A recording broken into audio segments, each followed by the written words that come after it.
So hello दोस्तों, अब अपने डिस्कस करने वाले हैं अबाउट परम्यूटेशंस। ठीक है जी हाँ सर। सर परम्यूटेशंस एग्जैक्टली है क्या और कितना इंटरेस्टिंग है वो तो आप लोगों को समझ में आएगा during the course of this class. But मैं आपको ये बता दूं कि ये जो परम्यूटेशन कॉम्बिनेशन प्रोबेबिलिटी जैसे चैप्टर्स है ना सर, ये आपके कॉम्पिटिटिव लेवल्स पर 11 12 फाउंडेशन आप जिस लेवल पर अपीयर करो ना सर, आईआईटी जेई सर, सब में ये पार्ट तो रहता ही है। Because it has more to do with common sense and logic, right. ठीक है सर, तो आइए परम्यूटेशंस के बारे में बात करते हैं। दोस्तों परम्यूटेशंस के बारे में बात करने से पहले मैं आपको समझाना चाहूंगा फंडामेंटल प्रिंसिपल ऑफ काउंटिंग। ठीक है ना, फंडामेंटल प्रिंसिपल ऑफ काउंटिंग। अच्छा सर, क्या है ये फंडामेंटल प्रिंसिपल ऑफ काउंटिंग, जरा बताइए प्लीज। मैं बोला ओके, चिंता ना करें, एग्जाम्पल भी दूंगा कि if there is an operation, एक ऑपरेशन है, कोई एक्सपेरिमेंट है, कोई एक्टिविटी है जो हम लोग कर रहे हैं। If there is an operation, ये O1 है, हाँ ये पहले हो रहा है। If there is an operation O1 that can occur in M ways, कितना M वेज में ये हो सकता है। एग्जांपल दूंगा तो और क्लियर होगा। And then if there is O2, ये ऑपरेशन 1 के बाद होता है। If there is other operation O2 जो कि N वेज में हो सकता है।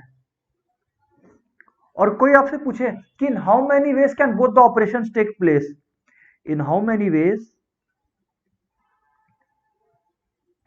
Can both operations take place, तो सर जवाब है M इंटू N वेज। अब मैं कॉन्फिडेंट हूं कि आप लोग बोलोगे कि सर सुन के अच्छा लगा बट समझ में नहीं आया। मैं बोला आइए इसी को मैं आपको एक एग्जांपल के थ्रू समझाता हूं। मान लीजिए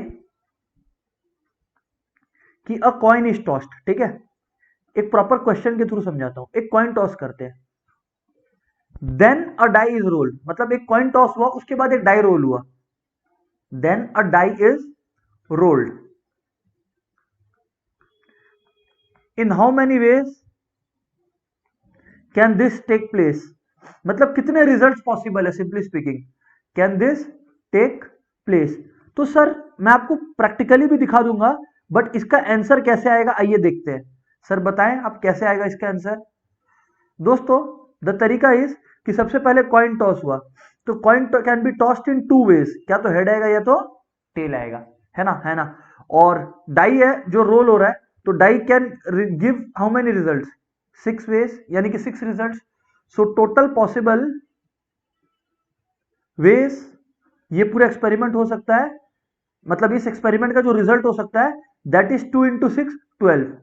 अभी भी काफी लोग बोलोगे कि सर ठीक है आंसर तो आ गया, बट प्रैक्टिकली क्या हुआ सर वो समझ में नहीं आया। मैं बोला अब देखो समझ में आएगा।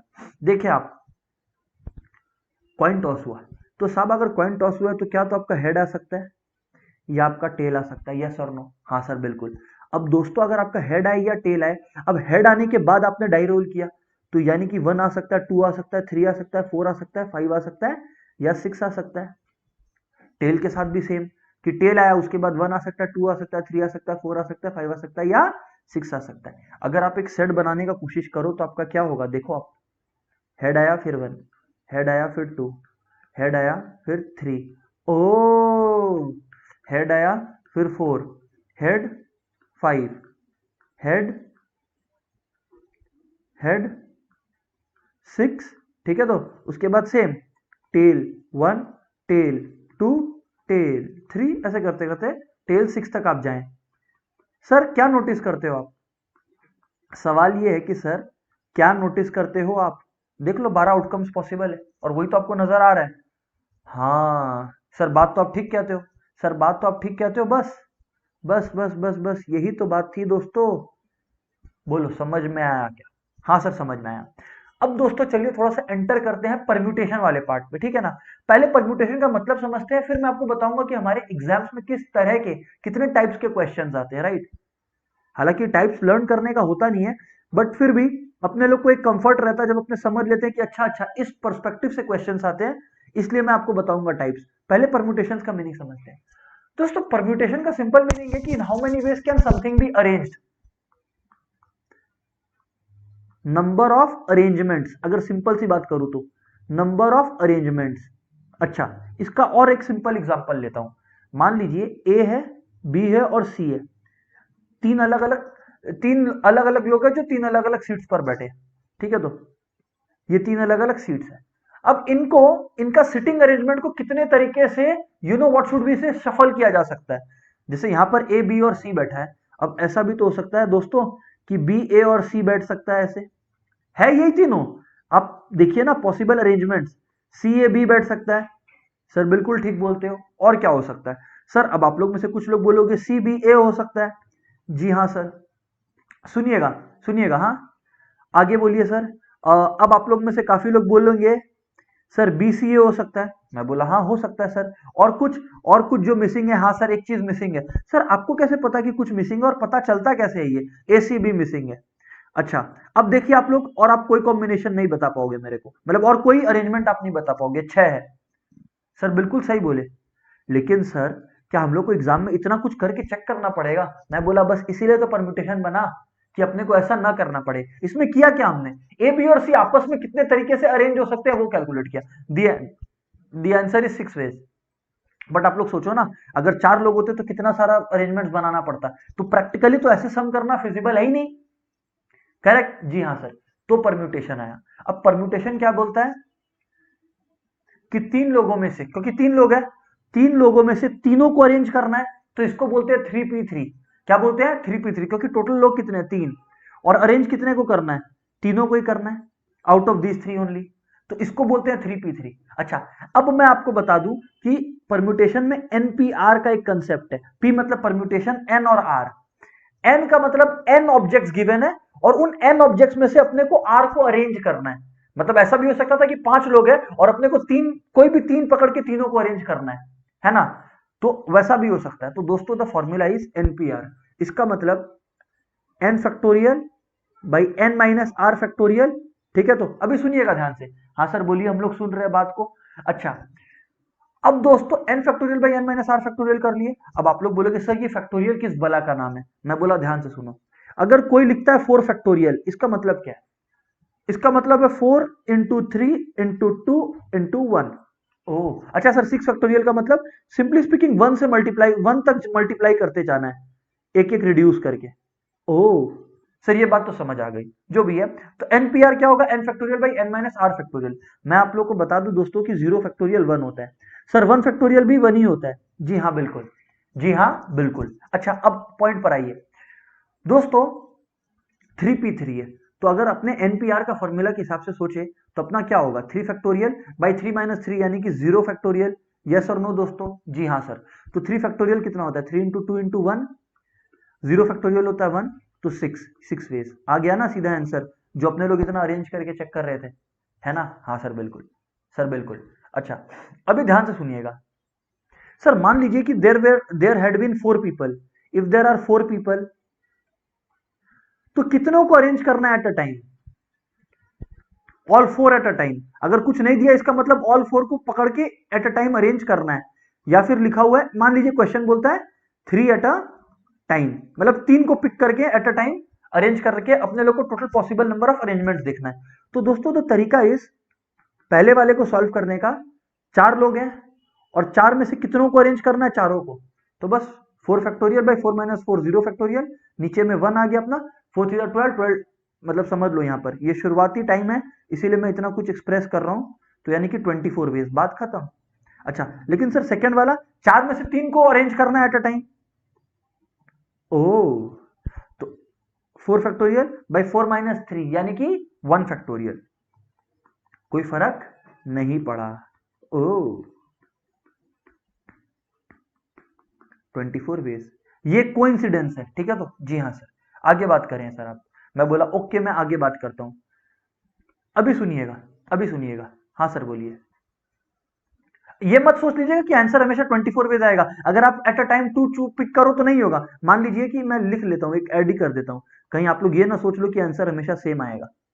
मान लीजिए 2 एट अ टाइम पिक करना है, तो दोस्तों फिर क्या होगा? 4p2, 4 फैक्टोरियल बाई 4 माइनस 2 यानी कि 2 फैक्टोरियल, तो 24 बाई 2 यानी कि 12 वेज। बात खत्म ना सर? हाँ सर बिल्कुल। सर आगे बात करें आप। सर अब आप बात आगे करें। अब मैं बोला ध्यान से सुनिए। अब मैं बोला ध्यान से सुनिए। Types of sums. Types of sums है ना? हाँ सर बोलिए। Types of sums on permutation. दोस्तों अगर आप गौर फरमाएं तो दोस्तों सबसे पहला टाइप ऑफ सम जो होता है वो होता है परम्यूटेशन फॉर डिफरेंट थिंग्स, मतलब हर चीज एक दूसरे से अलग है, ठीक है। Permutation for different things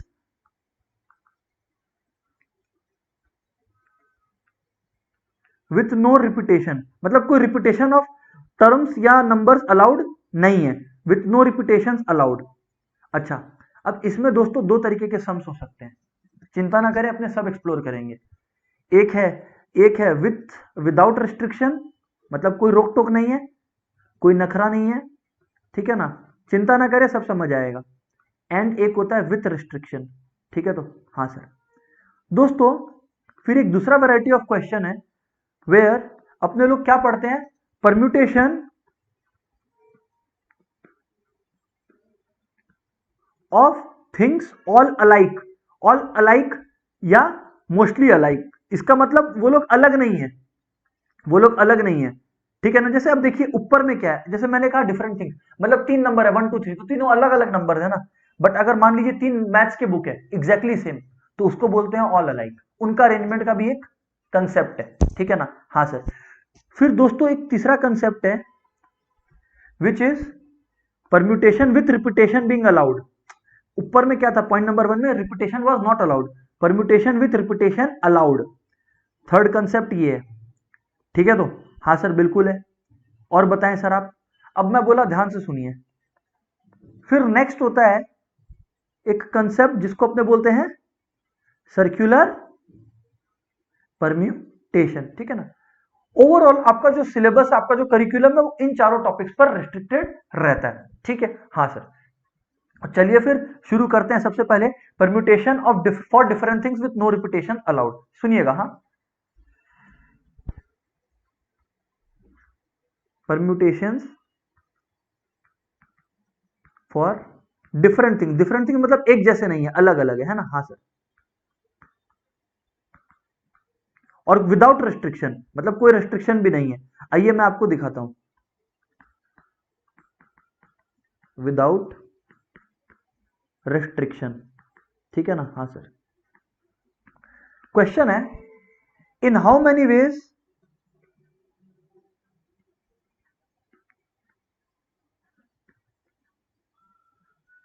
can the letters of word. अच्छा, आप यहां पर ये भी देखना of for different things and no repetition. And no repetition, repetition भी नहीं हो रहा होगा, कोई रिपीटेशन भी नहीं हो रहा होगा, अभी आप देखोगे, है ना। And no repetition in how many ways can the letters of word, let's say Mars be arranged, ठीक है ना। तो अब देखिए ना तो कोई रेस्ट्रिक्शन है ना कुछ है, और एम ए आर एस में कोई ना रिपीटेशन भी है, मतलब ऐसा नहीं है ना जैसे मेरा नाम आशीष है तो एस डबल बार आ रहा है या एच डबल बार आ रहा है, वैसा कंसेप्ट नहीं है। तो repetition is also not taking place, और कोई रेस्ट्रिक्शन तो है ही नहीं सर। तो दोस्तों आपके पास कितने लेटर्स है, चार, चारों को अरेंज करना है, तो विदाउट एनी रिस्ट्रिक्शन आप 4p4 कर सकते हो। सर बिल्कुल सही बोलते हो आप, 4p4 हो गया स्ट्रेट अवे। तो इसको आप कैसे लिखोगे, 4 factorial by 0 factorial, 0 factorial is 1 obviously, तो 24/1 इज 24 वेज, ठीक है ना। अच्छा, अब दोस्तों इंपॉर्टेंट चीज ये है कि अब आइए इसमें थोड़ा सा मसाला ऐड करें, मतलब विथ रेस्ट्रिक्शन करें इसको, क्वेश्चन को, ठीक है ना। हाँ सर। आइए इसमें थोड़ा सा रेस्ट्रिक्शंस को इंट्रोड्यूस करें, विथ रेस्ट्रिक्शन, ठीक है ना। अब रेस्ट्रिक्शन क्या है, सेम, कि in how many ways can letters of word Mars be arranged such that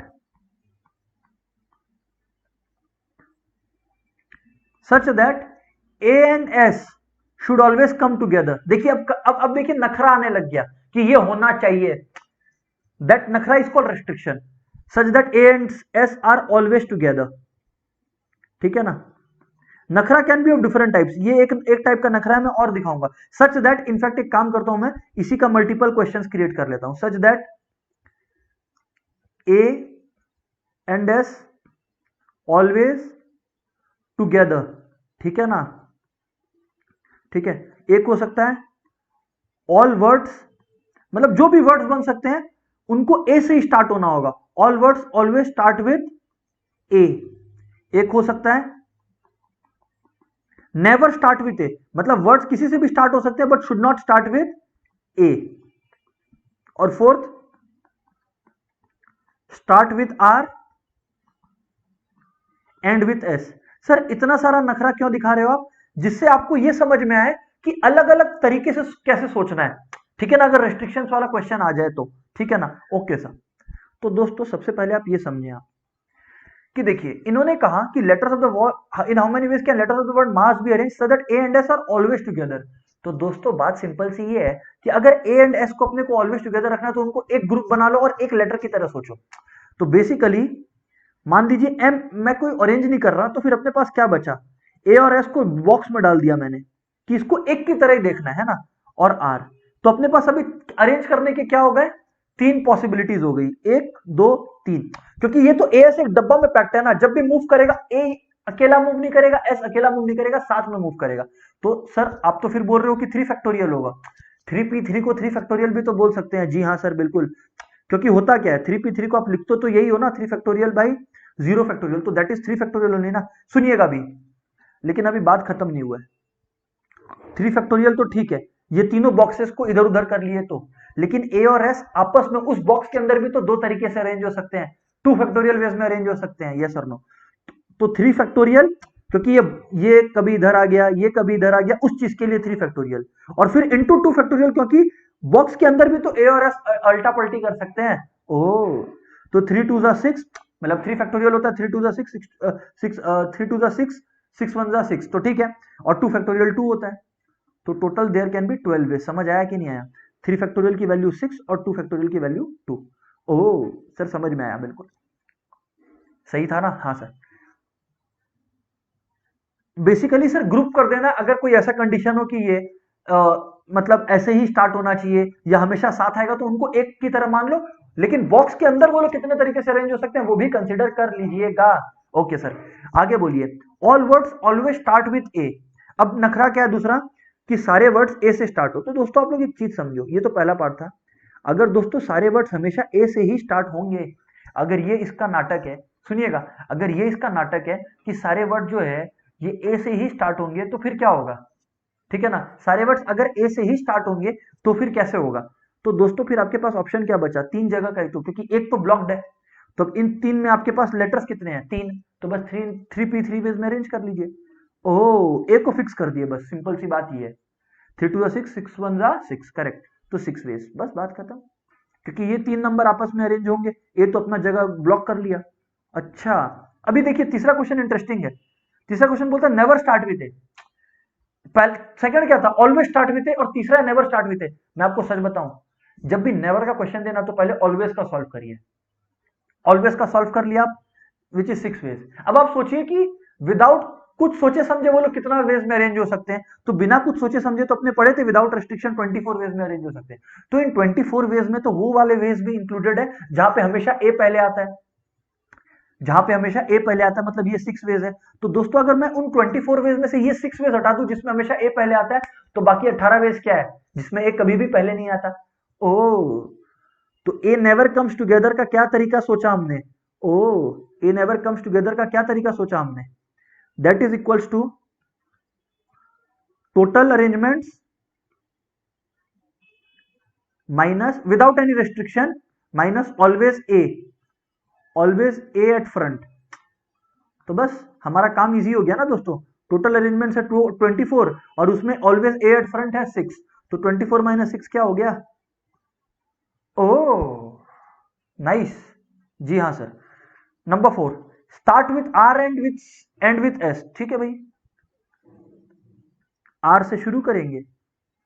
तुमसे ही दिन होता है, सुरमई शाम आती है। अच्छा सुनिए, अब गाना हो गया बहुत। तो देखिए आर से ही शुरू हो रहा है, एस पे ही खत्म हो रहा है, तो साहब बचा कितना, दो जगह बचा ना, तो इसको कितने वेज में अरेंज कर सकते हैं, टू फैक्टोरियल। बिल्कुल सही कहा आपने। तो क्योंकि दो ही लेटर बचे आपके पास, तो टू फैक्टोरियल यानी कि 2 into 1 = 2, क्योंकि आपके पास ऑप्शन ही अब किसका बचा, एम और ए का। क्या तो एम यहां रख लीजिए, ए यहां रख लीजिए, या ए यहां रख लीजिए, एम यहां रख लीजिए, तो ये तो डेमोन्स्ट्रेट भी किया जा सकता है। तो टू वेज, बिल्कुल सही, सम खत्म।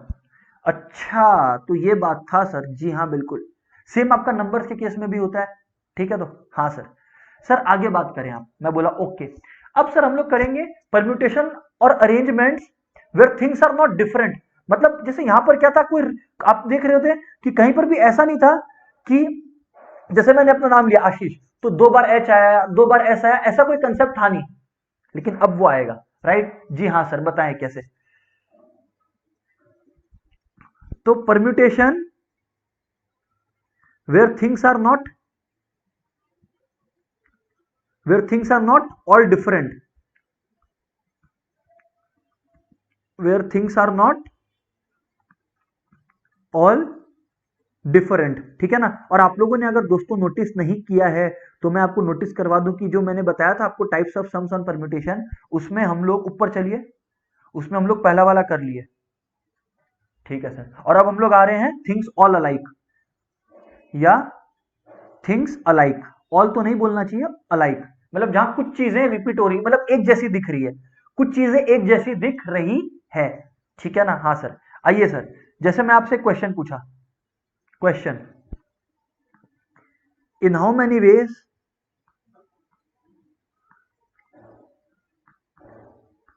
Can letters of word Ashish B arranged, ठीक है, ध्यान से देखिएगा आप लोग, सुनिएगा अब आप लोग। हाँ सर, अब आप लोग तो सर इसमें क्या प्रॉब्लम है, आप लोग में से काफी लोग बोलोगे सर क्या प्रॉब्लम है, 6 लेटर्स है, ठीक है ना, तो 6p6। आप लोग में से काफी लोग ऐसा सोच रहे हैं, बट गलत है, बट गलत है दोस्तों। सर क्यों गलत है, सोचिए क्यों गलत है दोस्तों, क्योंकि क्योंकि जब आप ऐसा 6p6 लिखते हो, तो इनमें से आपने वो पॉसिबिलिटीज भी कंसिडर कर ली, जब आप एक एच को इधर लाए, एक एच को इधर लाए, मतलब ऐसा कुछ सफल हो रहा है, तो यार दोनों एच तो एक जैसे हैं। मार्स जो वर्ड था उसमें कुछ वैसा था नहीं, सब अलग अलग था, बट यहां पर तो एच एक जैसे हैं, तो कोई भी एच कहीं भी हो वो मैटर करेगा क्या अरेंजमेंट में, आप पहचान पाओगे क्या, नहीं ये वो वाला एच है, ये वो वाला एच है, नहीं, दोनों एच तो एक जैसे ही है, तो जो एच का आपस में अरेंजमेंट है वो मैटर नहीं करता है, वो मैटर नहीं करता है। वैसे ही जो दोनों एस है उनका जो आपस में अरेंजमेंट है वो भी मैटर नहीं करता है, लेकिन वो इस, अगर आप लोग कर देते हो 6p6, तो वो इस 6p6 वेज में इंक्लूड हो जाएगा, जहां एसएस आपस में इंटरचेंज हो रहे हैं और एचएस आपस में इंटरचेंज हो रहे हैं। हाँ सर, तो एच दो बार, एच अगर दो बार है तो वो आपस में कितने वेज में अरेंज हो सकते हैं, दो, यानी कि 2 फैक्टोरियल। एस दो बार है तो यानी कि वो आपस में कितने वेज में अरेंज हो सकते हैं, 2, यानी कि 2 फैक्टोरियल। लेकिन इन दोनों फैक्टर्स को अपने को कंसिडर ही नहीं करना है, हटाना है अपने को इसको। और परम्यूटेशन में हटाने का तरीका माइनस करना नहीं है, डिवाइड करना है। ओ, तो मतलब समझे आप लोग, हाँ सर, इसका मतलब देखो 6p6 तो 6 फैक्टोरियल हो गया, वेरी गुड, लेकिन अब इसमें से क्या हटा लो, कितने बार रिपीटेशन हो रहा है, जैसे एस दो बार रिपीट हो रहा है तो 2 फैक्टोरियल, और वैसे ही एच दो बार रिपीट हो रहा है, 2 फैक्टोरियल, हटा लीजिए इसको। अच्छा, तो बस आपका आंसर आ जाएगा, 6 into 5 into 4 into 3 into 2 into 1, 2 factorial 2, 2 factorial 2, तो 2 2 4 खत्म। तो बस देख लीजिए 30, 90, 180, तो टोटल 180 वेज में इस वर्ड को अरेंज किया जा सकता है, वर्ड के इस इन लेटर्स को अरेंज किया जा सकता है। समझ आया, जी हाँ सर बिल्कुल समझ में आया सर। और बताएं सर आप, आइए एक और क्वेश्चन करें जिसमें नंबर्स इन्वॉल्व हो, ठीक है ना। हाँ सर, बताएं सर, क्वेश्चन है,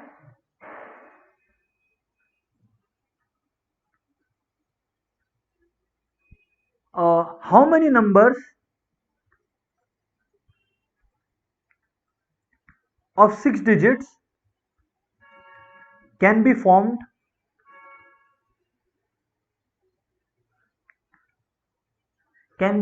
out of digits of the number out of digits of the number 567724। ठीक है, हाँ सर। देखिए 7 2 बार आ रहा है, देखा क्या? हाँ सर देखा। अच्छा, how many of the number so formed is even. अरे वाह, बहुत ज्यादा डिमांड्स नहीं है इस क्वेश्चन के।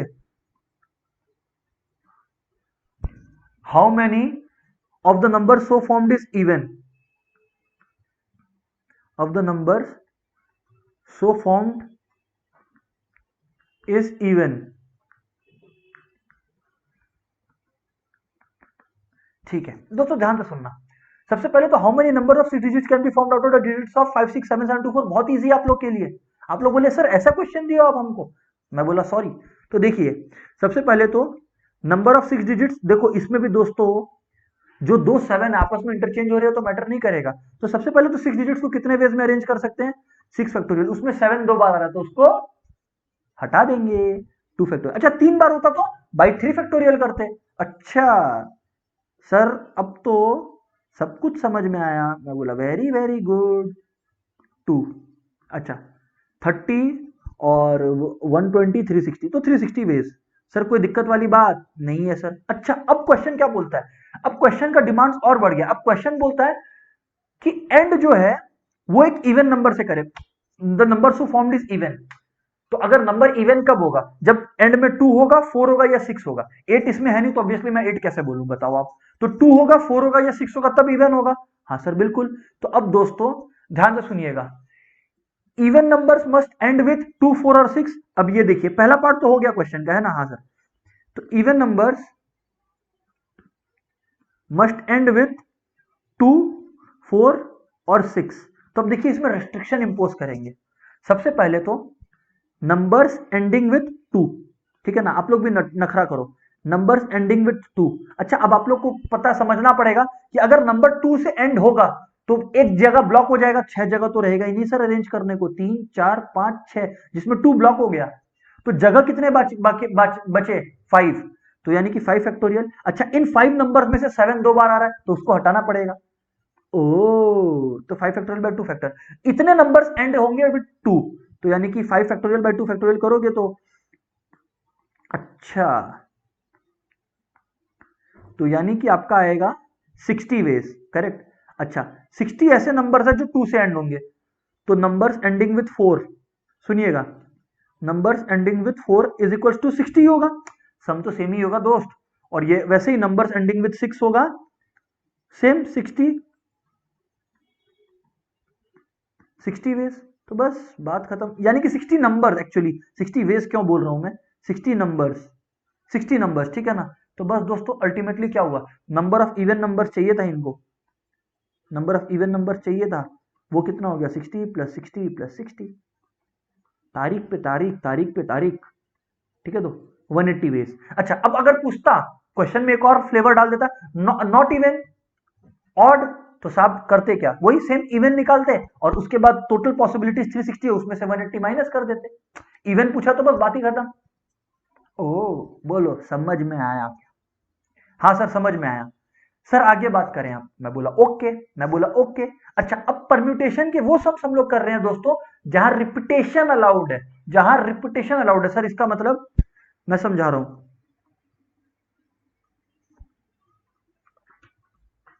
Permutation where repetition are allowed. अब आपको समझ में आएगा कि मैं किस बारे में बात कर रहा हूं।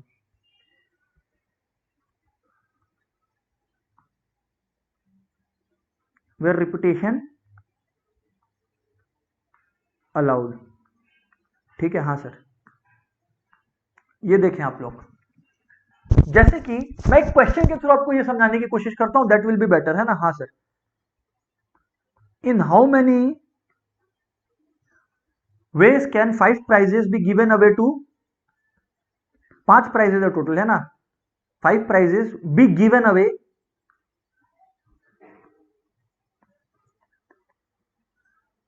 टू 4 बॉयज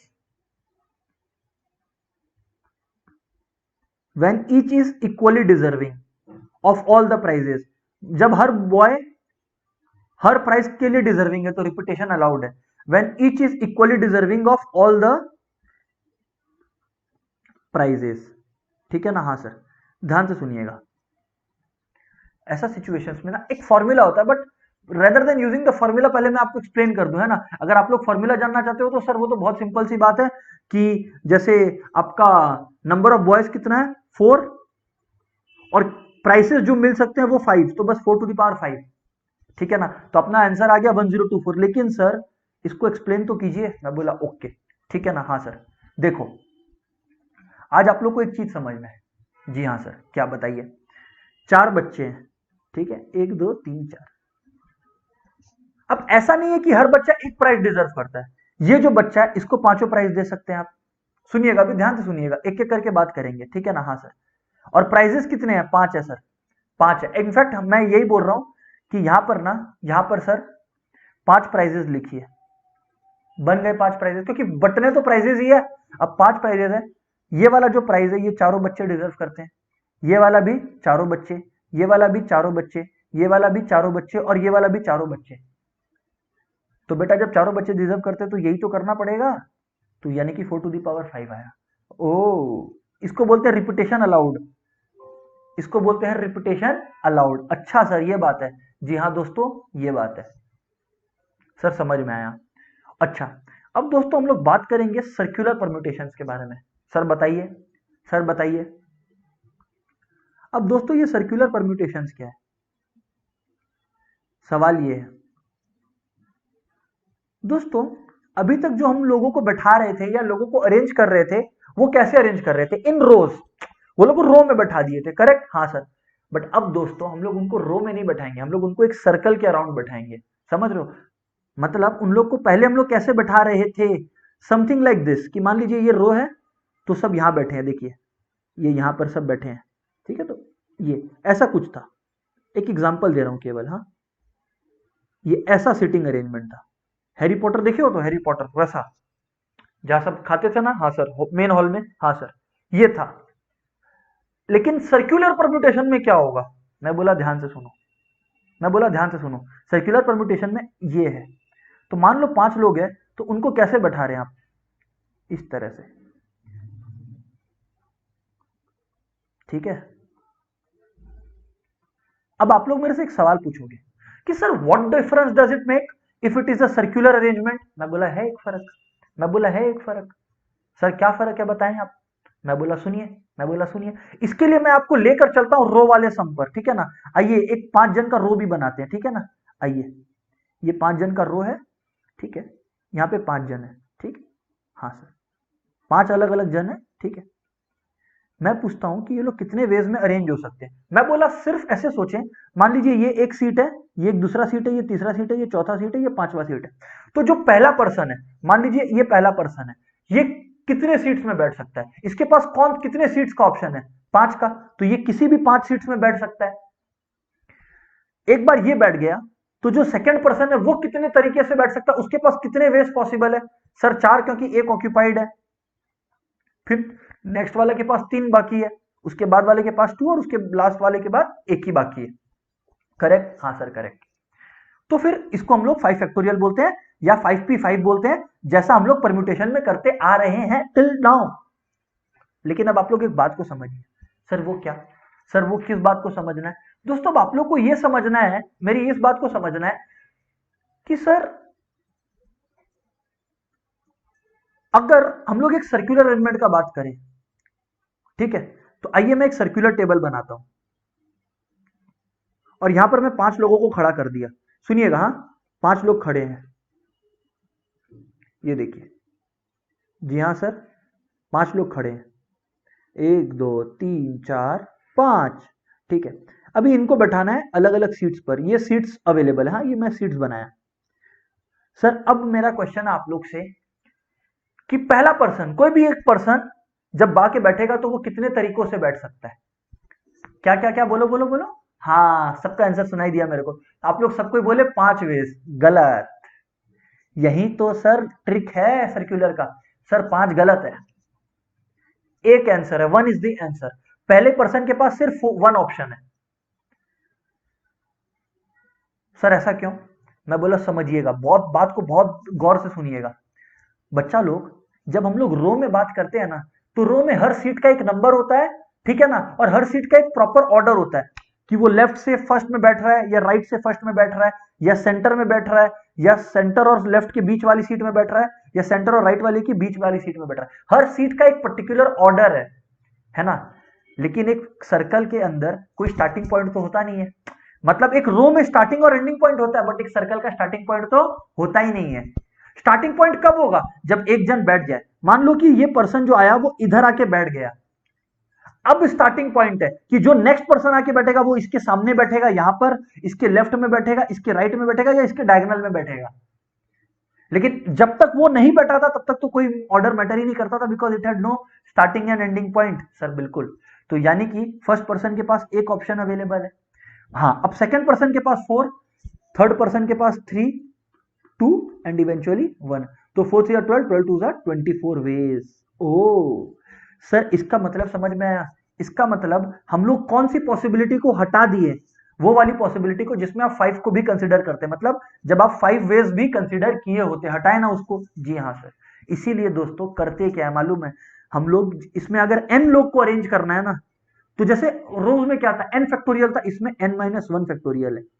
क्योंकि आप लोग करके देखो, 5 लोग हैं, 5 में से 1 माइनस करो। 1 क्यों माइनस करो? क्योंकि उस एक जन को हटा दो जो ऑर्डर डिसाइड करेगा, पहले पर्सन को, क्योंकि वो तो डिसाइड कर भी नहीं रहा ना कुछ, तो उसको हटा दो। तो 4 factorial is the answer. 4 3 12, 12 2 24। Same answer आया ना।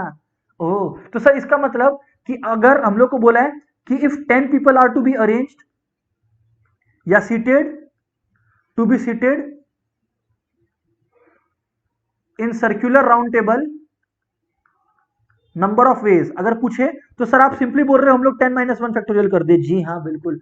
वो 1 किसका माइनस किए? उस पहले पर्सन का जो अब ऑर्डर सेट करेगा। 9 फैक्टोरियल। ओ ठीक है ना। अरे देखिए ना, आप लोग मान लीजिए हैरी पॉटर में एक सर्कुलर टेबल है, तो सर कोई कहीं भी बैठे, स्टार्टिंग पॉइंट तो अभी तक तय नहीं है। एक जन बैठ गया, मान लो हैरी पॉटर बैठ गया, फिर हरमोइनी और बाकी लोग कहां बैठते हैं फिर वो मैटर करेगा ना। रॉन, ये लोग कहां बैठते हैं फिर वो मैटर करेगा ना। हैरी के लेफ्ट में बैठे हैं या राइट में बैठे हैं। जी हाँ सर बिल्कुल। लेकिन रोज में स्टार्टिंग और एंडिंग पॉइंट फिक्स्ड होता है, इस वजह से रो में हम लोग उस पहले पर्सन को भी एलिमिनेट नहीं करते, बिकॉज हर सीट का एक प्रॉपर ऑर्डर डिफाइंड है। अच्छा, सर्कुलर परम्यूटेशन में एक और चीज है, यहां पर तो लोग थे, लोग अलग अलग होते हैं, दिखने में अलग अलग होते हैं, ठीक है ना। अब सर जुड़वा है तो उस पॉसिबिलिटी को एक बार साइड रखिए, ठीक है ना। अच्छा, लेकिन सर मान लीजिए कि एक बीड्स है, ठीक है ना, आपको मोती की माला बनानी है, गार्लैंड, राइट। मोतियों से, बीट से आपको गार्लैंड बनाना है। अब सर एक बात बताओ, जब आपको बीट से गार्लैंड बनाना है और मान लीजिए आपको 12 बीट्स दिए गए, ठीक है ना, 12 बीट्स दिए गए या 11 बीट्स दिए गए, जो भी आपकी मर्जी है वो लिख लो एक बार, है ना। अब आपको बोले कि इससे गार्लैंड बनाओ, कितने वेज में बन सकता है? तो आप लोग में से काफी लोग बोलोगे सर सर्कुलर है, 11-1 फैक्टोरियल। मैं बोला गलत हो जाएगा। पता है क्यों? क्योंकि इंसान और बीट्स में फर्क क्या है कि बीट्स एक जैसे होते हैं, इंसान अलग अलग। आप लोग अब एक बार सोच के देखो कि जब इंसानों का केस था तो एंटी क्लॉकवाइज और क्लॉकवाइज मूवमेंट किस तरह से बैठ रहे हैं वो कंसीडर था। बीट्स के केस में एंटी क्लॉकवाइज मूव करे या क्लॉकवाइज कोई मैटर नहीं करता। तो हमेशा याद रखिएगा, अगर चीजें एक जैसी और सर्कुलर है तो हाफ भी मल्टीप्लाई करते हैं। हाफ इसलिए किया क्योंकि उस पॉसिबिलिटी को हटाया जहां पे एंटी क्लॉकवाइज और क्लॉकवाइज दोनों का केसेस कंसिडर्ड है। तो हाफ इंटू 10 फैक्टोरियल, फिर वो आप अपना सॉल्व कर लीजिए, आपका आंसर आएगा। समझ आया दोस्तों? जी हाँ दोस्तों। तो दोस्तों मैं आपको बता दूं कि आपका परम्यूटेशन का सारा केसेस कवर हो चुका है। सब आप लोग को परम्यूटेशंस का अंदाजा लग चुका है। अब बात करेंगे कॉम्बिनेशन से। दोस्तों कॉम्बिनेशंस को लेना देना है सिलेक्शन से। जैसे परम्यूटेशन को क्या था कि मान लीजिए 3 चीजें हैं ए, बी और सी, तो ये लोग किस ऑर्डर में अरेंज्ड है। परम्यूटेशन को इस बात से लेना था कि ए सामने है, बी बाद में है, सी बाद में है, या फिर सी ऐसे है, या फिर ऐसे है, या फिर ऐसे है, राइट, या फिर ऐसे है, या फिर ऐसे है। मतलब इस बात से परम्यूटेशन को लेना देना था। कॉम्बिनेशन को इस बात से लेना देना बिल्कुल भी नहीं है कि the way things are arranged. Combination इस बात को देखता है कि सिलेक्शन किनका हो रहा है किनका नहीं। तो भाई ए, बी और सी है, और ए, बी और सी में तीनों का सिलेक्शन हो रहा है, तीनों को अरेंज करना है बस, तो तीनों सिलेक्ट हो गए बस। तो ए, there is only one way, बस दैट इज कॉम्बिनेशन। किस ऑर्डर में वो लोग, इससे कोई मतलब नहीं है। नो मतलब with order of things. Oh no मतलब विथ ऑर्डर, किस ऑर्डर में अरेंज्ड है इससे कोई मतलब नहीं है सर कॉम्बिनेशंस को। Okay sir. सर बात को थोड़ा सा और आगे लेकर चलिए। मैं बोला ओके। दोस्तों जैसे आप लोग परम्यूटेशन में एनपीआर पढ़े थे, वैसे कॉम्बिनेशन में एनसीआर होता है, सी रिप्रेजेंट्स कॉम्बिनेशन। एन मतलब कि आउट ऑफ एन थिंग्स अपने को आर सिलेक्शंस करने हैं। फिर से out of n options available, out of 5 लोग अवेलेबल, अपने को 3 सिलेक्ट करना है, तो 5C3। Okay sir, got it. तो एनसीआर का फॉर्मूला क्या होता है सर? एन फैक्टोरियल, परम्यूटेशन यहीं पर रुक जाता था एन माइनस आर फैक्टोरियल पर, कॉम्बिनेशन में इनटू आर फैक्टोरियल भी अपने करते हैं सर। ओके, तो यानी कि if out of 5 3 people are to be selected for a match या for a team,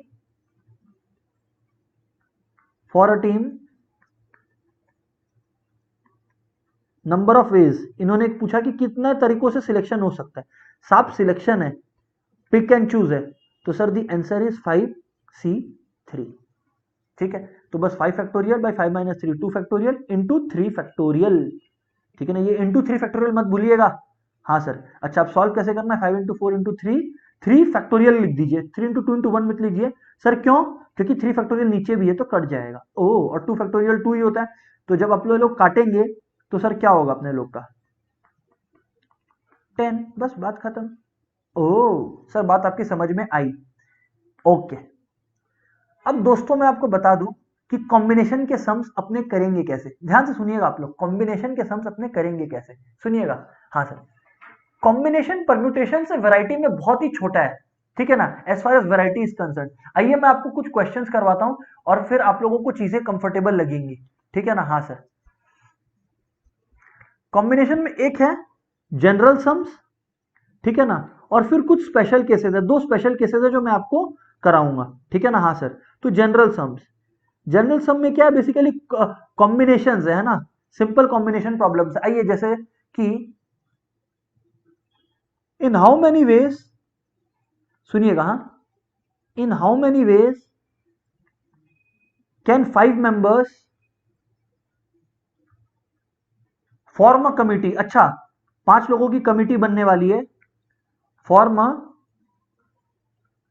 committee out of 10 people. अच्छा, 10 लोग हैं, आउट ऑफ 10 पीपल। अच्छा, आगे बात क्या है सर?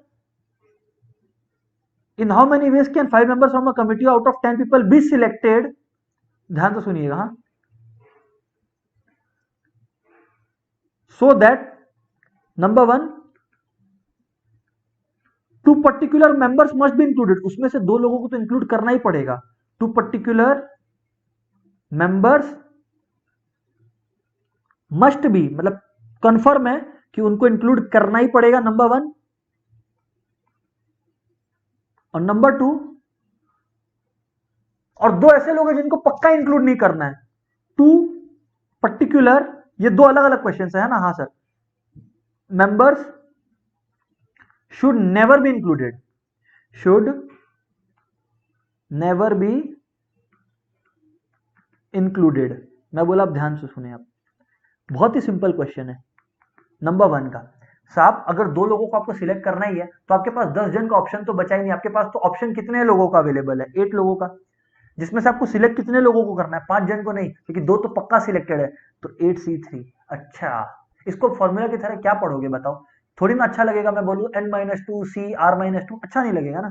तो बस 8 फैक्टोरियल बाई 8-3 यानी कि 5 फैक्टोरियल इंटू 3 फैक्टोरियल, बस। फिर 8 into 7 into 6 into 5 factorial by 5 factorial into 3 factorial which is 6। खत्म खत्म खत्म, 56 वेज, बस बात खत्म हो गया। अभी बात number 2, 2 particular member should never be included. 2 ऐसे लोग हैं जिनको कभी ही इंक्लूड नहीं करना है। तो सर अगर कभी भी इंक्लूड नहीं करना है तो आपके पास ऑप्शंस कितने के अवेलेबल है? 8 लोगों के। लेकिन अब सिलेक्ट कितने को करना है? 5 को, क्योंकि 2 को तो पक्का ही नहीं इंक्लूड करना है, लेकिन 5 का कमिटी तो बनना ही है। ओके, सो 8 फैक्टोरियल बाई 8-5 यानी कि 3 factorial into 5 factorial. Coincidentally denominator same है तो ये 56 वेज आएगा। बट याद रखिएगा कि आंसर सेम होना एक कोइंसिडेंस है, रियल लाइफ में ये 2 अलग अलग केसेस को रिप्रेजेंट कर रहा है। Okay sir, amazing. Okay sir, amazing. ठीक है दोस्तों, अब आप लोग को एक और चीज मैं समझाना चाहता हूं। हाँ सर, बताइए क्या? इस वैरायटी ऑफ क्वेश्चन बहुत ज्यादा आते हैं, इसलिए मैं आपको समझा रहा हूं। बोलिए सर। अपने को बोला जा रहा है कि ये क्रिकेट टीम बनाना है। क्या बात है सर, क्रिकेट तो हमारा फेवरेट गेम है। मैं बोला मेरा भी। A cricket team of 11 players is to be formed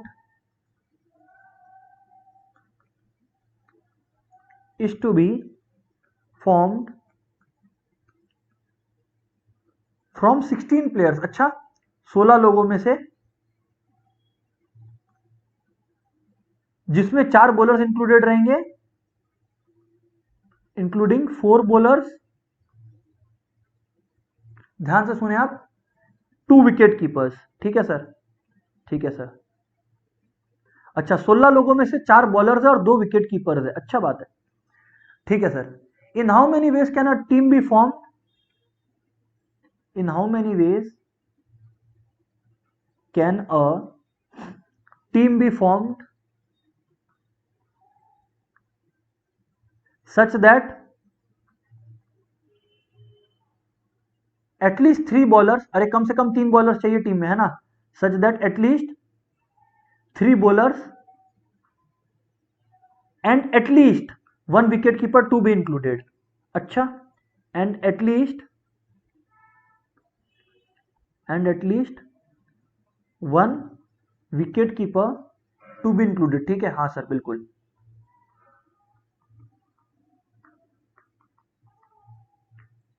ध्यान से सुनिएगा, मैं बोला देखिए दोस्तों, 16 लोगों में से 11 का टीम बनना है, हाँ सर, और उसमें अपने को कहा है कि 4 बॉलर और 2 विकेट कीपर का ऑप्शन है। आपको कहा गया कि 3 बॉलर और 1 विकेट कीपर तो कम से कम होने चाहिए, ज्यादा भी हो सकते हैं। तो दोस्तों देखिएगा ये सब हम कैसे करते हैं। सबसे पहले 3 लोगों में से, मतलब 4 बॉलर्स में से आप 3 को सिलेक्ट कर लो, कम से कम, है ना। सुनिएगा, अभी पूरे 11 जन का टीम बनना है अपने लोग का, राइट। अच्छा, 2 विकेट कीपर में से 1 को सिलेक्ट कर लो, करेक्ट, हाँ सर। तो देखिए, एक 3 प्लेयर और एक 4 प्लेयर, आपकी टीम में 4 प्लेयर तो हो गए, और 7 प्लेयर सिलेक्ट कर लो। अच्छा, ऑप्शन कितने बचे? 4 और 2 एक्सप्लॉइट हो गए, 4 बॉलर खत्म, 2 विकेट कीपर खत्म, तो बचे कितने लोग? 10। Oh sir, nice idea, sir nice idea. अच्छा, ये हो गया पहला केस, ये हो गया पहला केस, ठीक है ना। केस नंबर 1 इसको सॉल्व करना आप लोग को, ठीक है। लेकिन सिर्फ यही केस आंसर नहीं है, सॉल्व करके देख लीजिएगा वैल्यू क्या आपका। केस नंबर 2, केस नंबर 2, और केस नंबर 2 क्या है दोस्तों? केस नंबर 2 है कि अब ऐसा है, ऐसा मन हुआ कि 4 में से 4 बॉलर्स रख ले, विकेट कीपर एक ही रखें, तो अब बचे कितने ऑप्शंस? हम लोग को 6 जन सिलेक्ट करने हैं आउट ऑफ 10। कैलकुलेट कर लीजिए केस नंबर 2। अच्छा, ये सारे इंडिपेंडेंट केसेस है, सब में 11 जन का टीम बन रहा है, इसीलिए ये सारे केसेस को हम लोग मल्टीप्लाई नहीं प्लस करेंगे। क्या करेंगे? प्लस, ठीक है। अच्छा, अच्छा, अभी विकेट कीपर अपने 2 सिलेक्ट कर लेते हैं। कितना? बॉलर 2 ही, बॉलर 3 ही रहता है, बट विकेट कीपर 2 का 2, क्योंकि एटलीस्ट 1 था। ऐसा तो नहीं है कि 2 नहीं ले सकते, हाँ सर। तो अभी इसमें भी सर क्या होगा? इंटू 10 सी 6 ही होगा ना, हाँ सर बिल्कुल। ये थर्ड केस है। और फोर्थ केस में 4 का 4 बॉलर और 2 का 2 कीपर रख लो, तो अब आपके पास ऑप्शन कितने बचे? 10, है ना। और 10 में से आपको अभी 6 जन सिलेक्ट हो गए, तो 5 जन सिलेक्ट करने हैं, 4। बस अब ये चारों को ऐड कर लीजिए कैलकुलेट करके, and there you have it, आप लोग का सम सॉल्व हो गया। सर इंटरेस्टिंग था ना? जी हाँ बिल्कुल था सर। आगे बात करिए सर, आगे बात करिए। मैं बोला ओके, आगे बात करता हूं।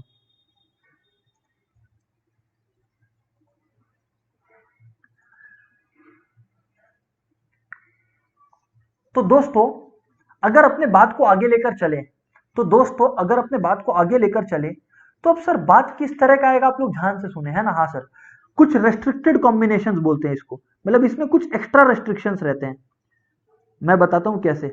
इसमें 2 केसेस मैं आपको पढ़ाने वाला हूं, ठीक है ना, एंड आपका कॉम्बिनेशन ओवर हो जाएगा। अच्छा सर बताइए क्या? दोस्तों ये रेस्ट्रिक्टेड कॉम्बिनेशन वाला वो केस है ना, ध्यान से सुनिएगा। इसमें क्या है, ये वाला जो केस है, इसको अपने क्या बोल सकते हैं? इसको अपने बोल सकते हैं कि total combination of n different things, taken any number at a time. Total combination of n different things, ध्यान से फोकस कीजिए, n different things taken any number at a time, taken any number at a time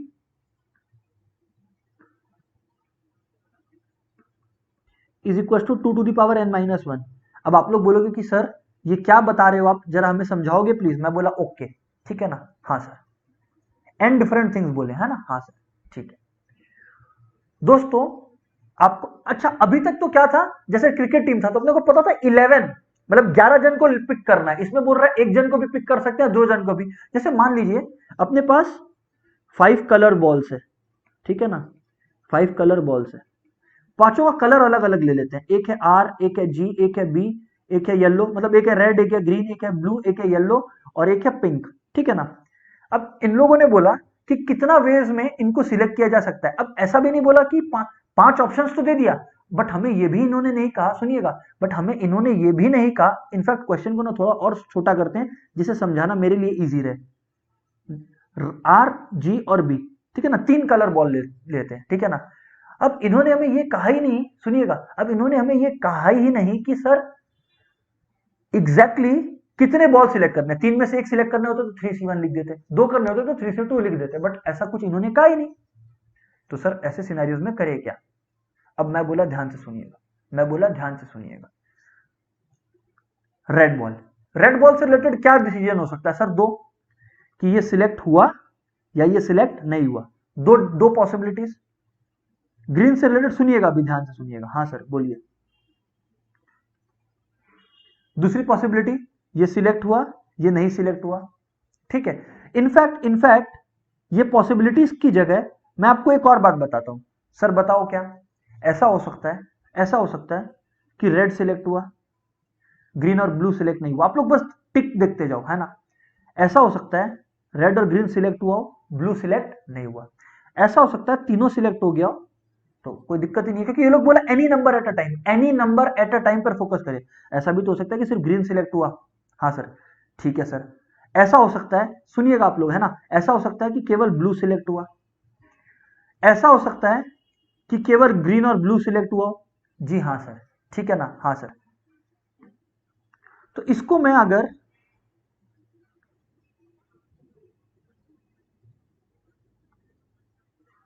तो ये जो मैंने अभी लिखा है दोस्तों, इसको मैं आपको फिर से समझाता हूं, ठीक है ना, हाँ सर समझाइए, ध्यान से सुनना दोस्तों। दोस्तों बात ऐसा है कि मान लीजिए अपने पास 3 कलर बॉल्स है, ठीक है ना। इस फॉर्मूला को डेमोन्स्ट्रेट कर रहा हूं मैं। रेड कलर के, ग्रीन कलर के और ब्लू कलर के 3 बॉल है, एक रेड का, एक ग्रीन कलर का, एक ब्लू कलर का है। अपने से पूछा गया कि इनको कितने तरीकों से सिलेक्ट किया जा सकता है। अच्छा नॉर्मली क्या होता है, ये बोला हो कि 3 में से एक सिलेक्ट करना है तो 3C1 लिख सकते हैं, बट यहां पर तो 3 अलग अलग कलर के बॉल्स है और ये लोग बोला कितना भी सिलेक्ट कर सकते हैं। तो मैं बोला ध्यान से सुनिए, ऐसा हो सकता है, मतलब क्या क्या टोटल पॉसिबिलिटीज है मैं वो लिख रहा हूं, कि रेड सिलेक्ट हो गया, ग्रीन और ब्लू सिलेक्ट नहीं हुआ। सुनिएगा, काउंट करेंगे, है ना। रेड और ग्रीन सिलेक्ट हो गया, ब्लू सिलेक्ट नहीं हुआ। सुनिएगा, रेड, ग्रीन और ब्लू तीनों सिलेक्ट हो गया, करेक्ट, जी हाँ सर। अभी सुनिएगा, अभी सुनिएगा। ऐसा हो सकता है कि केवल ग्रीन सिलेक्ट हुआ हो, रेड और ब्लू सिलेक्ट नहीं हुआ हो। ऐसा हो सकता है कि ग्रीन और ब्लू सिलेक्ट हुए हो, ध्यान से सुनिएगा, रेड सिलेक्ट नहीं हुआ हो। ठीक बोल रहा हूं ना, हाँ सर। ऐसा भी तो हो सकता है कि ब्लू सिलेक्ट हुआ हो और रेड और ग्रीन सिलेक्ट नहीं हुआ हो, और ऐसा भी तो हो सकता है कि रेड और ब्लू सिलेक्ट हुआ हो, ग्रीन सिलेक्ट नहीं हुआ हो। आप लोग एक बार काउंट करो कि कितना केसेस बना, 1 2 3 4 5 6 7। अब मैं आपको बता दूं कि इसमें से और कुछ भी ऐसा नहीं है जो आप कर सको, सारे केसेस मैंने कवर कर लिए। और अगर आप लोग सोचो कि मैं अगर फॉर्मूला से करता इसी क्वेश्चन को, तो कितने डिफरेंट थिंग्स है, 3 डिफरेंट थिंग्स है, क्योंकि 3 अलग अलग से बॉल्स है। 2 द पावर 3 माइनस 1 कितना आया, 8 माइनस 1 7, क्या आया 7। तो सर ये कैसे काम किया? दोस्तों मैं बताता हूं कैसे काम किया। 2 टू द पावर 3 8 केसेस को डेमोन्स्ट्रेट करता है, एक उस केस को भी डेमोन्स्ट्रेट करता है जब मैं 2 टू द पावर 3 लिखता हूं जहां पे कोई भी सिलेक्ट नहीं हुआ। ये हो गया 8वां केस, ठीक है। लेकिन हम लोग को कम से कम एक तो सिलेक्ट करना ही है, तो कुछ भी सिलेक्ट नहीं हुआ वाले केस को हम लोग को एलिमिनेट करना होगा। यानी कि यहां पर जो 8th केस है उसको एलिमिनेट करना होगा। 8th केस सिर्फ एक केस है, इसीलिए हम लोगों ने सिर्फ 1 माइनस किया। ओ इसीलिए equals to 2 to the power n-1 यानी कि 7 आया। अच्छा सर इसका एक क्वेश्चन करवाइए, मैं बोला ओके। अपने को बोला कि गिवन 5 डिफरेंट ग्रीन डाइज, ठीक है ना, 5 अलग अलग ग्रीन डाइज है, 4 डिफरेंट, मतलब कलर अलग है, शेड ब्लू है, 4 different blue dice 3 different red dice. ध्यान से सुनिएगा दोस्तों, how many combination of dice can be chosen, या how can dice be chosen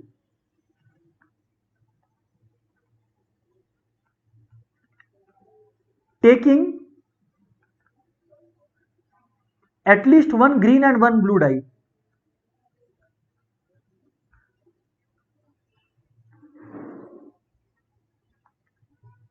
अब मैं बोला ध्यान से सुनिए, देखिए दोस्तों यहां पर ध्यान से देखिए। सर क्या? देखिए मैं बोल रहा हूं आप लोग को कि 4 डिफरेंट ब्लू डाइज है और अपने को कम से कम एक ब्लू डाई चाहिए और 5 डिफरेंट ग्रीन डाइज है, कम से कम एक ग्रीन डाई चाहिए। तो 2 टू द पावर 5, क्योंकि ग्रीन डाइज पांचों एक दूसरे से डिफरेंट है और उनमें से एक केस माइनस कर देते हैं जहां पे कुछ भी सिलेक्ट नहीं हुआ, क्योंकि कम से कम एक ग्रीन डाई तो सिलेक्ट होना ही है इन 2, क्योंकि साथ साथ में हो रहा है। ब्लू डाई में भी एक कम से कम सिलेक्ट होना है, तो वो केस माइनस कर दिए 1 करके जिसमें कोई भी ब्लू डाई सिलेक्ट नहीं हुआ। और देखो रेड डाई के लिए इन्होंने कोई रिस्ट्रिक्शन नहीं रखा है कि कम से कम एक रेड डाई होना ही चाहिए, ऐसा कोई जरूरी नहीं है। तो इसमें अपने लोग 2 टू द पावर 3 तो लिखेंगे बट -1 नहीं लिखेंगे, क्योंकि ऐसा केस नहीं है कि एक रेड डाई कम से कम होना चाहिए। वाओ सर, बहुत ही इजी है ये तो। 2 to the power 5 32, 32 - 1 31, 2 to the power 4 16, 16 - 1 15 into 2 to the power 3 8।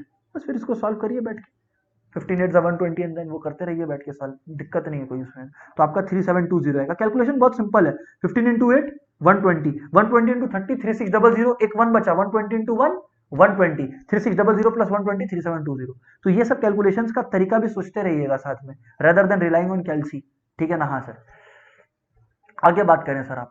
अब दोस्तों एक और सिनेरियो है जहां पे, यहां पर क्या था, यहां पर था कि थिंग्स आर डिफरेंट और एनी नंबर ऑफ टाइम्स आप उसको पिक कर सकते हो। मतलब ऐसा नहीं है कि कम से कम 2 रेड बॉल, ऐसे कुछ नहीं बोला, बोला एक भी ले सकते हैं, 2 भी ले सकते हैं, 3 भी ले सकते हैं, वो वाला केस है ना।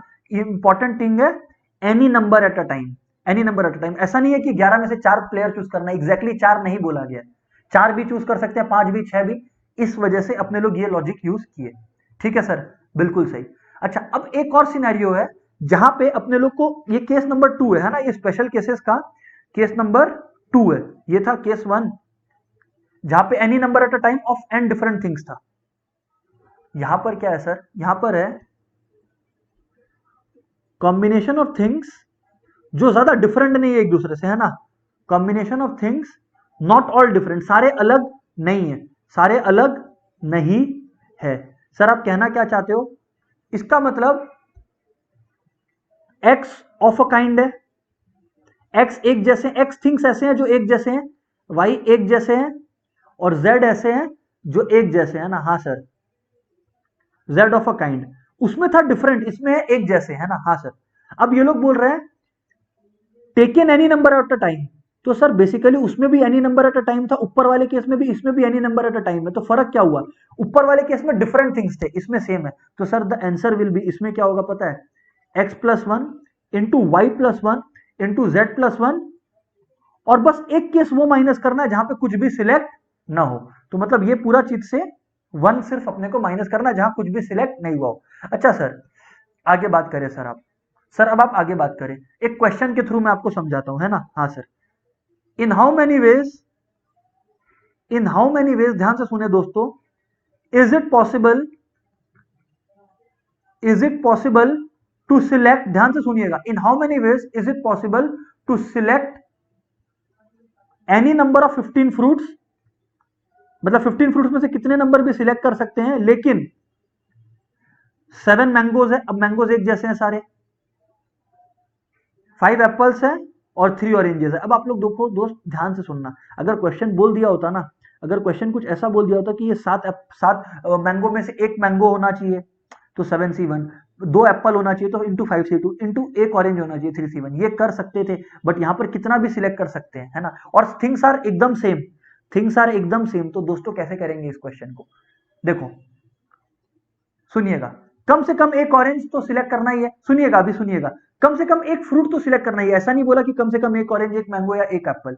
तो दोस्तों ध्यान से सुनिएगा, क्या तो 7 मैंगोस को सिलेक्ट करने का कितना तरीका है? 7, एक सिलेक्ट किए, 2 सिलेक्ट किए, 3 सिलेक्ट किए, 4 सिलेक्ट किए, 5 सिलेक्ट किए, 6 सिलेक्ट किए, 7 सिलेक्ट किए। तो 7 मैंगो को सिलेक्ट करने का 7 तरीका। अब +1 क्यों करते थे याद है, x +1 इसलिए एक और ये भी तो पॉसिबिलिटी है कि एक भी मैंगो सिलेक्ट ना हो, correct. Into same with Apple, 5 में से एक एप्पल, 2 एप्पल, 3 एप्पल, 4 एप्पल या 5 एप्पल, तो 5 केसेस है और एक और केस है जिसमें कोई भी एप्पल सिलेक्ट नहीं हुआ।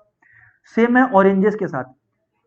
तो लेकिन इनमें से एक ये केस भी तो इंक्लूड हो गया जहां पे कोई भी फ्रूट नहीं सिलेक्ट हो रहा है। तो वो एक जो कॉमन केस आ रहा है ना कि जहां पे सब में ये हो गया कि एक भी एप्पल नहीं, एक भी ऑरेंज नहीं और एक भी मैंगो नहीं, उस केस को हटाने के लिए हम लोग लास्ट में एकदम बाहर में -1 कर देते हैं कि कम से कम एक फ्रूट तो सिलेक्ट होगा। And therefore you have the answer 4 -1। फिर जो भी आया आप लोग का that is the answer with due respect 191। तो इससे दोस्तों आप लोगों का कॉम्बिनेशन भी खत्म होता है।